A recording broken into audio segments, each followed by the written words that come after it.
വളരെ സുലഭമായി കിട്ടുന്നതും വളരെ ചെലവ് കുറഞ്ഞതുമായിട്ടുള്ള എന്നാൽ വളരെ പവർഫുൾ ആയിട്ടുള്ളതുമായിട്ടുള്ള ഒരു ടൂളാണ് ഇന്ന് ഞാൻ നിങ്ങളുമായിട്ട് പരിചയപ്പെടുത്തുന്നത്, ഷെയർ ചെയ്യുന്നത്. Chinese coin.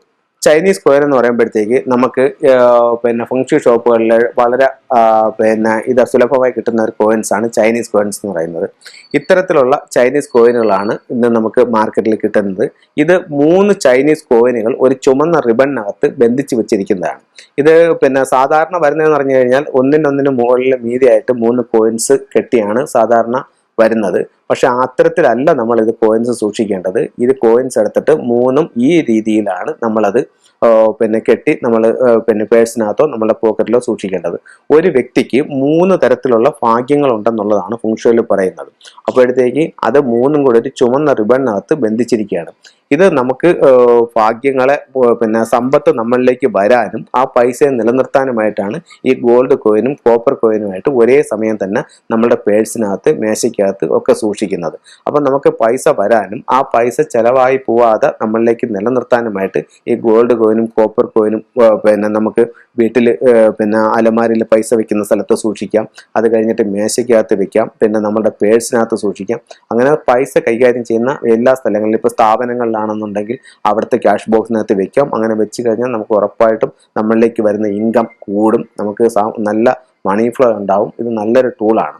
പിന്നെ ഞാനിപ്പോൾ പറഞ്ഞപ്പോഴത്തേക്ക് പല വീടുകളിലും ചെന്നിട്ട് നമ്മൾ കണക്ക് കൺസൾട്ടിങ് കഴിഞ്ഞ് ഇറങ്ങുമ്പോഴത്തേക്ക് അവർക്ക് വർക്ക് ചെയ്തിറങ്ങുമ്പോൾ കോയിൻസ് കൊടുക്കുമ്പോഴത്തേക്ക് ഇത് എവിടെ വെക്കണം എന്ന് ചോദിക്കുമ്പോൾ നിങ്ങളുടെ അലമാരയിൽ അല്ലെങ്കിൽ പൈസ വെക്കുന്ന സ്ഥലത്ത് വെക്കുമെന്ന് പറയുമ്പം അവർ പറയുന്നൊരു മറുപടിയുണ്ട്, സാറേ അങ്ങനെ ഒരു സ്ഥലം നമുക്കില്ല.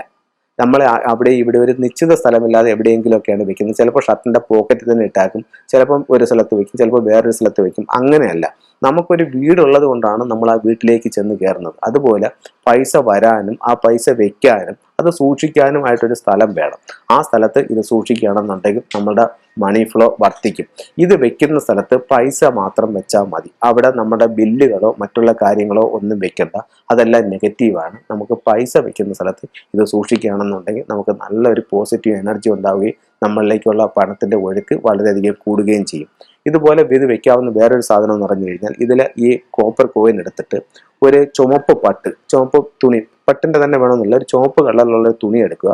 അതിനകത്ത് നമുക്കൊരു 10 രൂപയുടെ ഒരു നോട്ടോ 50 രൂപയുടെ ഒരു നോട്ടോ വെച്ചിട്ട് ഇതും കൂടെ വെച്ചിട്ട് പൊതിയുക. പൊതിഞ്ഞതിന് ശേഷം നമ്മൾ വീട്ടിൽ അരി ഇട്ട് വെക്കുന്ന പാത്രത്തിനകത്ത് ആദ്യം ആ പാത്രം എല്ലാം വൃത്തിയാക്കിയതിന് ശേഷം ഇതിനകത്ത് ഈ അരിയും ഈ പട്ടിൻ്റെ തുണിയും കോയിനും കൂടെ ഉള്ളത് അതിനകത്ത് സൂക്ഷിക്കുക. എന്നിട്ട് നമ്മുടെ വീട്ടിൽ ഏറ്റവും ഒരു പൊടി കുഞ്ഞുണ്ടെന്നുണ്ടെങ്കിൽ ആ കുഞ്ഞിനെ കൊണ്ട് ഒരു 3 പിടി അരി വാരി ഈ കലത്തിലേക്ക് ഇടുക. എന്നിട്ട് നമുക്ക് തന്നെ അതിനകത്ത് ബാക്കി അരി നിക്ഷേപിക്കാം. ഇതിൽ ശ്രദ്ധിക്കേണ്ട കാര്യം എന്ന് പറഞ്ഞാൽ അരി നിശേഷം തീർന്നു പോവുകയും ചെയ്യരുത്. അരി ഇതിനകത്ത് ഇടാൻ പറ്റാത്ത രീതിയിൽ നിറച്ച് ഇടുകയും ചെയ്യരുത്. അങ്ങനെ ഇത് സൂക്ഷിക്കുകയാണെങ്കിൽ വർഷാവർഷം ഈ കോയിൻസ് മാറ്റുകയാണെങ്കിൽ നമുക്ക് എന്നും ഒരു സമ്പത്തും സമൃദ്ധിയും അഭിവൃദ്ധിയും ഒക്കെ ഉണ്ടാവാനായിട്ട് ഇത് വളരെ നല്ലൊരു ടൂളാണ്. എല്ലാവർക്കും ഇത് ഉപയോഗിക്കാവുന്നതാണ്.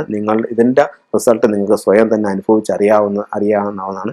ഇത് മാത്രം വാങ്ങിച്ചുകൊണ്ട് പോയിട്ട് റിസൾട്ട് വന്നിട്ട് പിന്നെ നമ്മുടെ ഷോപ്പിൽ വന്നിട്ട് ഒത്തിരി സാധനങ്ങൾ വാങ്ങിച്ചുകൊണ്ട് പോകുന്ന ഒത്തിരി ആൾക്കാരുണ്ട്. അപ്പോൾ ആദ്യം അവർ വരുമ്പോഴത്തേക്ക് നമ്മളിത് എന്താണ് ഏതാണെന്ന് പലർക്കും അറിയില്ല. അപ്പോൾ നമ്മൾ കാര്യങ്ങൾ പറയുമ്പോൾ അവർ ചിലപ്പോൾ പേരിനൊരു കോയിൻ വാങ്ങിച്ചുകൊണ്ട് പോകും. കോയിൻ വാങ്ങിച്ചുകൊണ്ട് കൊണ്ടുപോകുമ്പോഴത്തേക്ക് അവർക്ക് അതിൽ മാറ്റങ്ങൾ ഉണ്ടാകുമ്പോഴാണ് അവർക്ക് അതിൽ വിശ്വാസം ഉണ്ടായിട്ട് അവർ പിന്നെ വന്ന് സാധനങ്ങൾ വാങ്ങിക്കുന്നത്. അപ്പം നിങ്ങൾക്കിത് വളരെ നല്ലൊരു ടൂളാണ്. ഇത് നിങ്ങൾക്ക് ഉപയോഗിച്ച് നല്ല മാറ്റങ്ങൾ അനുഭവിച്ചറിയാനായിട്ട് സാധിക്കുന്നതാണ്.